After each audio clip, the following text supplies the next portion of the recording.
तो आइए बंधुओं, नमस्कार। आज आप लोगों के लिए जोरदार धमाका लाए हैं।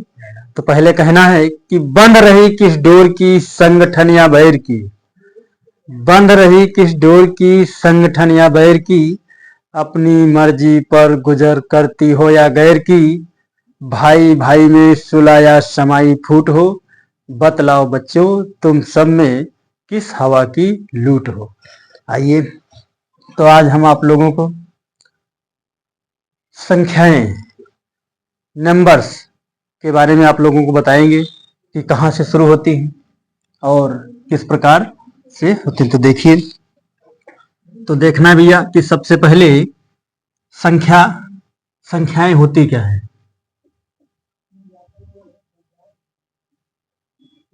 नंबर्स,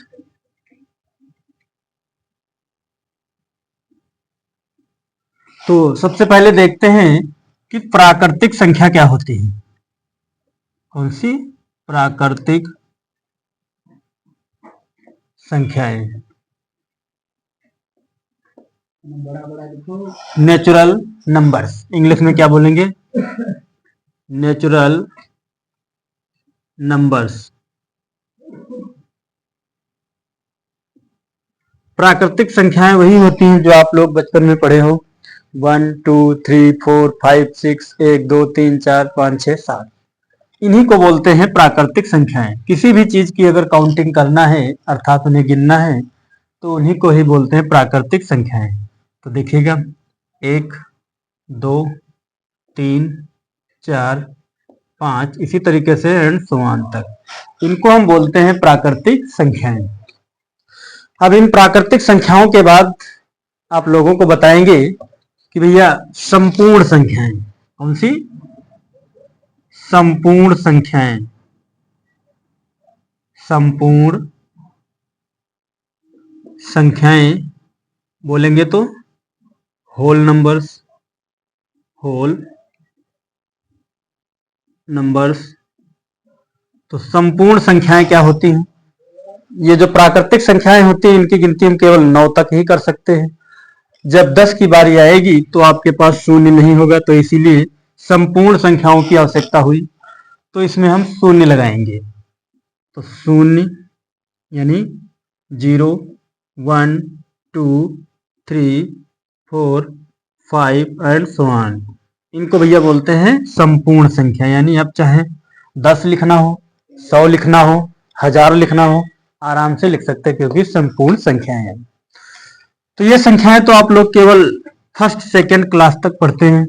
जब आप थर्ड क्लास में आते हो तो आपको एक तीसरी संख्या का ज्ञान कराया जाता है, जिसे बोलते हैं पूर्णांक।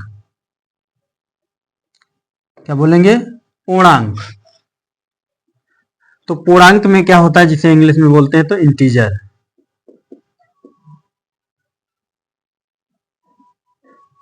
इंटीजर्स। पूर्णांक भैया देखिए क्या होगा, तो मिडिल में 0 1 2 3 4 and so on. Back side में आए तो -1 -2 -3 एंड सो ऑन। तो जो पूर्णांक होते हैं दोनों साइड में चलते हैं, धनात्मक भी होते हैं और ऋणात्मक भी होते हैं, शून्य भी होते हैं। तो ये रहे आपके पूर्णांक।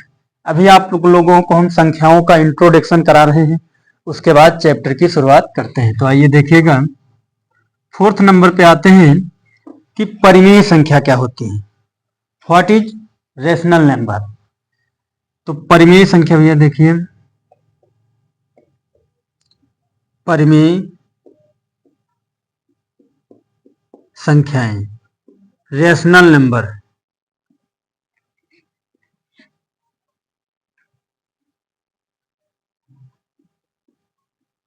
Rational numbers, rational numbers. तो परिमेय संख्याएं क्या होती हैं? जो जिस संख्या को, क्या बंधुओं? मोहन, मोहन, ध्यान दो। तो जिस संख्या को P/Q के रूप में लिखा जाता है उसे ही परिमेय संख्या बोलते हैं। P/Q, where P and Q integer.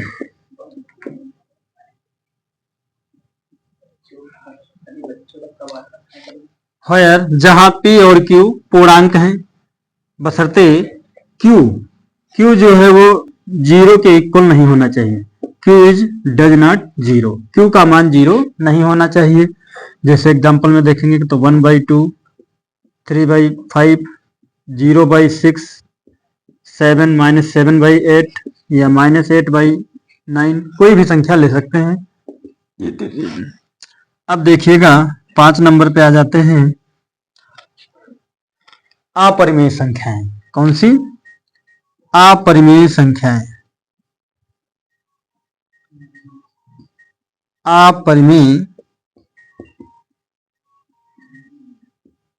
अपरिमेय संख्याएं इरेशनल नंबर।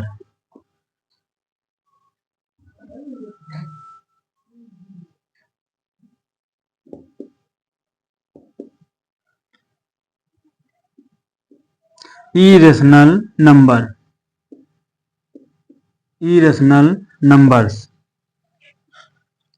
नंबर्स। अपरिमेय संख्याएं कौन सी होती हैं? जो संख्या या तो बता रहे थे आपको परिमेय संख्याएं, तो परिमेय संख्याएं कंप्लीट हो गए। अब देखेंगे अपरिमेय संख्याएं। तो जो अपरिमेय संख्याएं होती हैं वो सभी संख्याओं से मिलकर ही बनी होती हैं। देखिएगा तो ये पाई सबसे पहली अपरिमेय संख्या होती है, जो पाई, √3, √5, √6, जिस संख्या का वर्गमूल न लिया जा सके उसे ही अपरिमेय संख्या बोलेंगे। संध्या बोलो। जिस संख्या का वर्गमूल न लिया जा सके, जैसे √7, √8, तो ये अपरिमेय संख्याएं कहलाती हैं। अब देखेंगे अपरिमेय संख्याएं हो जाती हैं। इसके बाद आप लोगों को देखना है कि वास्तविक संख्याएं क्या होती है। कौन सी भैया? वास्तविक संख्याएं। ये इतनी जानकारी तो आपको कक्षा 8 तक, 8th क्लास तक होनी चाहिए, क्योंकि हम सिलेबस लेकर चल रहे हैं 9th और हाई स्कूल का। तो अब देखेंगे जो फर्स्ट ही चैप्टर होता है वास्तविक संख्याएं। कौन सी भैया होती हैं? वास्तविक संख्याएं। वास्तविक संख्याएं, रियल नंबर्स। रियल नंबर्स, वास्तविक संख्याएं। तो वास्तविक संख्याएं वो होती हैं जो सभी संख्याओं से मिलकर बनी होती हैं। जैसे -8 प्लस √2, तो -8 जो है सभी में मिलेगा। माइनस छोड़ दो, 8 प्लस √2, तो 8 प्राकृतिक में होगा, पूर्ण संख्या में भी होगा, पूर्णांक में भी होगा, परिमेय भी हो सकता है। इसी तरीके से 3 √5, 1/√6, तो इनको हम बोलते हैं वास्तविक संख्याएं। कौन सी संख्याएं? वास्तविक संख्याएं। एक संख्या और होती है जिसे बोलते हैं काल्पनिक संख्याएं या सम्मिश्र संख्याएं, जिसको हम 11th क्लास में पढ़ेंगे, तो उसका भी जिक्र नहीं करेंगे। तो ये इतना बेस कंप्लीट हो जाता है। आइएगा अब देखते हैं कि हम इस चैप्टर की शुरुआत, ये तो बेसिक जानकारी हुई जो हमें कक्षा 8 तक प्राप्त होनी चाहिए। अब आप लोग 9th क्लास में आए हो या 10th क्लास में हो, तो उसके लिए देखिएगा आप लोगों को अब यूक्लिड विभाजन परिमेयिका का भी अनुभव होना चाहिए। हाँ, तो भैया बता रहे थे कि आपको ये जो संख्याओं के बारे में हमने बताया, ये जानकारी होनी चाहिए।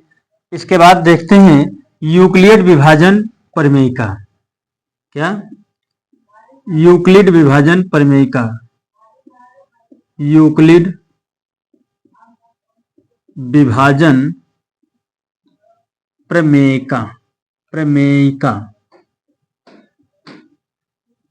यूक्लिड विभाजन प्रमेयिका। तो देखिएगा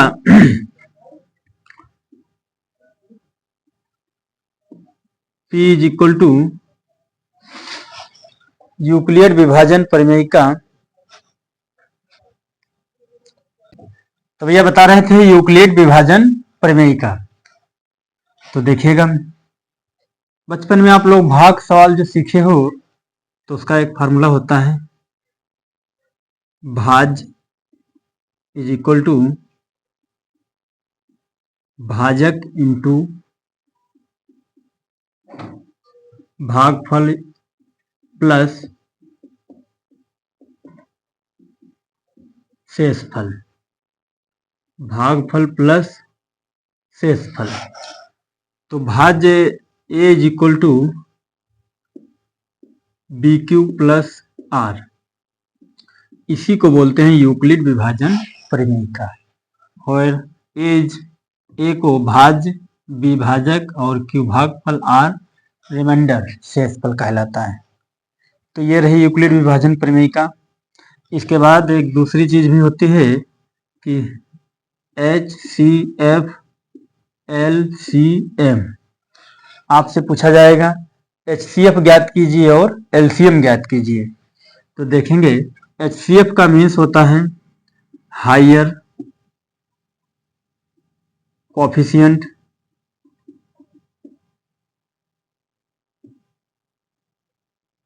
higher coefficient factor, higher coefficient factor उच्चतम गुणांक। दोनों संख्याएं, दो संख्याएं हो सकती हैं, तीन संख्याएं भी हो सकती हैं, दोनों में सबसे उच्च यानी प्रत्येक जगह पे जो कॉमन होगा वही आपका HCF यानी मासा कहलाता है। क्या कहलाता है? मासा। हिंदी में बोले तो मासा। LCM का फुल फॉर्म हो जाता है least common multiple, least common multiple. छोटे से छोटी संख्या, छोटे से छोटी संख्या जो होती है वो आपकी लासा कहलाती है। तो फर्स्ट अगर माना कि कोई दो संख्याएं हैं, दो संख्याएं और लासा मासा का एक रिलेशन होता है जिसपे भी काफी न्यूमेरिकल आएंगे, जैसे फर्स्ट संख्या इंटू सेकेंड संख्या is equal to HCF into LCM। तो इस न्यूमेरिकल से भी, इस फार्मूले से भी कई क्वेश्चन सॉल्व करेंगे। तो ये भैया आपका बेसिक हो जाता है इस चैप्टर से। इसमें से कुछ छोटी छोटी चीजें एक दो और बची हैं, देखेंगे जो हैं वो लोग आप लोग जानते हैं कि सम संख्याएं क्या होती हैं।